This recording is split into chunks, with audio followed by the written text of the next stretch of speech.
Alam niyo bang matagal nang kini-crave 'to ni mama, etong bunga ng malunggay. Ewan ko ba, talagang favorite ni mama 'to kaya naman napabili talaga ako ng ilang tali. Naku Diyos ko, ang mahal-mahal nito.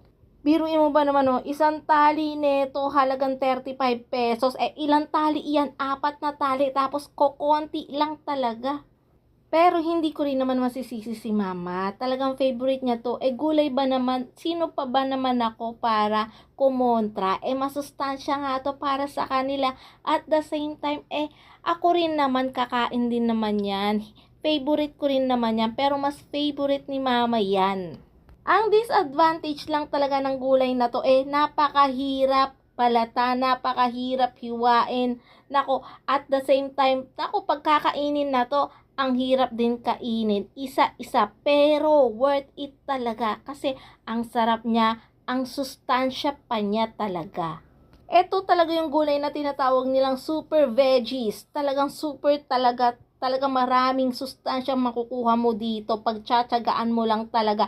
At the same time, nako, ang mahal niya talaga. At bihira magkaroon yan. Ang hirap hanapin yan sa palengke. Mabuti na lang na tsempuhan ko yan habang namamalengke ako.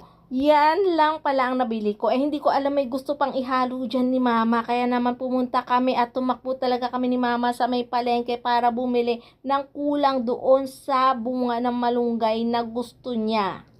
Hapon nga pala dyan, naglalakad kami ni mama. Sabi ko kay mama, wag na tayo sumakay dahil mas maganda kung naglalakad tayo at expose yung mga beauty natin at the same time. Syempre parang exercise na rin naman ang paglalakad, di ba?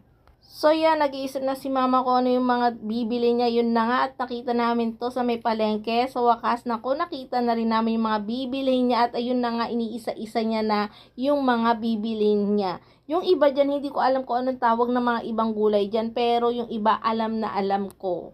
Sa gulay na lulutuin ni mama, hindi ko alam kung anong tawag doon, pero alam ko basta may gulay, basta may bunga ng malunggay, basta may talong, may okra, naku, halo-halo na, tapos lalagyan niya pa yan ng bagoong. At yun na nga, ginabi na kami ni mama sa paghahanap ng gulay at mabuti na lang, ayan na nga, sa sobrang excited ni mama, hiniwa-hiwa niya na para kinabukasan daw ay maaga siyang magluluto dahil gusto niya maaga matikman ang kanyang gulay.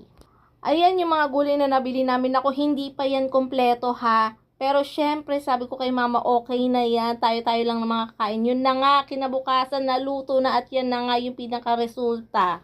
Talaga nga namang super talaga, super food talaga itong gulay na to. Hindi ko alam kung anong tawag dyan, bahala na kayo. Pwede, pakicomment kung anong tawag dyan, hindi ko po alam. Pero sobrang sarap niya, napadami ako ng kain, pati si Papa. Ang sarap din ng sabaw niya. Pero talagang pinaka-star dyan yung talagang bunga ng malunggay na talagang ginangat-ngat ko talaga yung pinakalaman niya. Sarap na sarap ako. Kaya naman ko sa inyo na subscribe sa akin channel. Go!